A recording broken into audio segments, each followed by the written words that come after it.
अब हमारा next topic है सोर्सेज ऑफ हिस्ट्री। अब इसमें हम क्या पढ़ेंगे, सोर्सेज ऑफ हिस्ट्री मतलब सोर्सेज क्या क्या हैं। जैसे कि सोर्सेज क्या होता है, जैसे किसी भी चीज़ को जानने के लिए हमारे पास क्या चीज़ है, तो उनके बारे में हम पढ़ेंगे।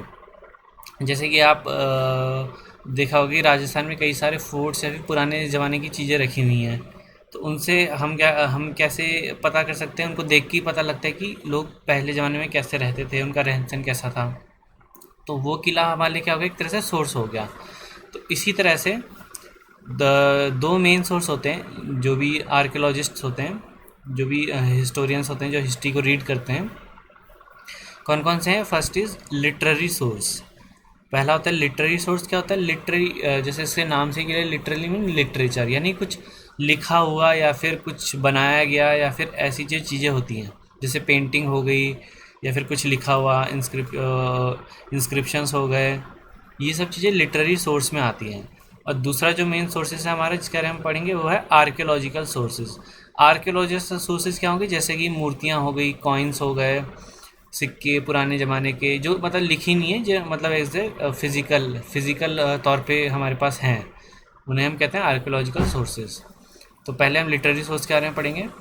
Literary sources include all written and non written और oral text containing information about our past. तो जैसे कि मैंने आपको बताया, लिटरेरी सोर्स क्या होते हैं? जो भी रिटन और नॉन रिटन। नॉन रिटन बोले तो जैसे कोई पेंटिंग हो गई या फिर कुछ और तरह की इमेज जैसे बनाई हो, और ओरल टेक्स्ट्स हो गए, तो ये सब लिटरेरी सोर्स के अंडर आते हैं। In ancient times people had no knowledge of writing paper, so they use bark of beech tree और palm leaves to write books. These text called manuscripts. अब पहले के ज़माने में क्या है, पेपर वगैरह तो हुआ नहीं करते थे, क्योंकि पेपर तो अभी मॉडर्न, जो भी मॉडर्न अभी चल रहा है हमारा पीरियड, उस टाइम पे इन्वेंट हुए थे। तो पहले ज़माने में लोग क्या करते थे, जो भी बार्क ऑफ ट्री यानी जो पेड़ है उसकी जो बार्क, एक फट्टा ले लो या फिर कुछ कह लो, उस पर लिखा करते थे। या फिर पाम पाम ट्री होता है, आपने सुना होगा, पाम की जो लीव्स होती है उसकी लीव्स काफ़ी बड़ी बड़ी होती हैं, तो उस पर वो लिखने के लिए इस्तेमाल करते थे। और ऐसे जो लिखे हुए डॉक्यूमेंट्स हैं जो कि पाम ट्री या फिर बाग में लिखे गए हैं, उनको क्या कहते हैं? मैन्यूस्क्रिप्ट्स। तो इस टर्म को अपने अंडरलाइन करेंगे अपनी बुक्स में, इसको कहेंगे मैन्यूस्क्रिप्ट्स। एंड अब क्या कह रहे हैं? Manuscripts are now preserved in monasteries और लाइब्रेरीज। अब जो भी मोनेस्ट्रीज या फिर म्यूजियम्स या फिर लाइब्रेरीज, कई सारे जगह हैं जहाँ पे इनको सेव करके यानी संभाल के अच्छे से रखा गया है। अब जैसे एक एग्जांपल दिए हैं इसमें, Devi Mahatmya manuscript of on palm leave. अब ये पाम लीव पे एक स्क्रिप्ट लिखी हुई है, जिसका गड्डी तरह से आपको दिख रहा होगा, तो इस तरह से ये स्क्रिप्ट हुआ करती थी पहले के ज़माने में। Now second is sacred and secular text. अब इसी में हम टाइप्स यानी लिटरेरी सोर्स के हम एक तरह से कह लो, उसके बारे में हम जो भी टाइप्स हैं वो पढ़ रहे हैं। अभी क्या है, सैक्रेड एंड सेकुलर टेक्स्ट हुआ करते थे। Library sources that deals with the religious subject are together called sacred literature. तो जैसे नाम से ही क्लियर है, सैक्रेड यानी सद्भावना या फिर भावना, जो भी हम जैसे रिलीजन होता है, हमारे पूजा करते हैं, सैक्रेड भावना रखते हैं, तो उस तरह की टेक्स्ट जो पुराने टाइम पे, उस टाइम पे जो धर्म वगैरह या फिर रिलीजन के ऊपर कुछ टेक्स्ट लिखे गए होंगे, तो उनको सैक्रेड लिटरेचर कहा जाता है। On the other hand, texts that are focused on subject of social, political and economical importance and have little link with the religion are called secular literature. अब जैसे वर्ड सेकुलर, ये आपने कहाँ सुना होगा? अपनी पॉलिटी में सुना होगा, यानी पॉलिटिक्स, जो इंडियन पॉलिटिक्स है उसमें या फिर कहीं भी, वहाँ पे सेकुलर वर्ड सुना होगा। तो सेकुलर लिटरेचर क्या थे? जो कि डील करते थे इकोनॉमी हो गई, पॉलिटिक्स से रिलेटेड, जिसपे मतलब इन सब चीज़ों में डील किया करते थे, और जो भी रिलीजियस से थोड़ा कमी, उनका जो भी लिटरेचर उनके बारे में कमी बताया गया था, तो उनको सेकुलर लिटरेचर कहा जाता था। तो हमने दो लिटरेचर के बारे में पढ़ा, एक था सैक्रेड लिटरेचर और दूसरा है सेकुलर लिटरेचर। ठीक है students. Now indigenous and foreign literature. अब नेक्स्ट हमारा टॉपिक क्या है इसके अंदर? Indigenous and foreign. इंडिजिनियस जैसे कि आपको नाम से क्लियर, इंडिजिनियस मतलब जो स्वदेशी हो, जो खुद इंडिया में बना हो, और फॉरेन मतलब जो बाहर से लिटरेचर आए होंगे या फिर बाहर से वाले जो फॉरेन पीपल हैं उन्होंने लिखे होंगे।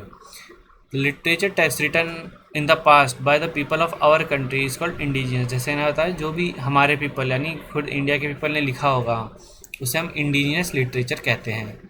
On the other hand text written by the foreigners who visited India at different points of time and recorded their experiences are collectively known as foreign literature। तो foreign literature क्या थे, जो कि बाहर के पीपल उस टाइम पे जो बाहर से फॉरेन से डिफरेंट डिफरेंट टाइम पे कुछ फॉरेन आए होंगे, वो अपना लिख के गए होंगे, तो वो जो हमारे पास आज बचे हुए हैं उनके लिटरेचर, उसे हम फॉरेन लिटरेचर कहते हैं। Besides, there are some ancient literary sources composed in scripts which we have not been able to understand so far, so we unable to know what this literary text contain।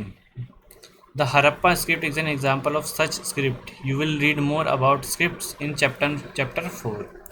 अब ये कह रहे हैं कि ये तो दो टाइप के हमारे स्क्रिप्ट्स बता दिए कि इंडिजिनस होते हैं। अब कहते हैं इनके अलावा कुछ ऐसे स्क्रिप्ट्स हैं यानी लिखे हुए हैं जो कि अभी भी आज भी जो भी हमारे आर्कियोलॉजिस्ट हैं, जो भी हमारे हिस्ट्री को रीड करने वाले पीपल हैं, उनको समझ नहीं आया अभी भी कि ये लिखा क्या है। क्योंकि हड़प्पा जो भी सिविलाइजेशन है, हड़प्पा क्या है कि हमारी एंशिएंट हिस्ट्री में आ जाता है, यानी बहुत पुरानी हिस्ट्री में आ जाता है। जब ये अकबर बाबर हुआ, शाहजहाँ, इनका दौर था, इनसे पहले भी जो सबसे पहली जो मानी जाती है सिविलाइजेशन वो हड़प्पा की थी। तो उस टाइम पे कि लोगों की डिफरेंट लैंग्वेज रहा करी हुई, जैसे आज हिंदी है, तो उससे पहले भी कई सारी लैंग्वेज पुराने ज़माने में बोली जाती थी।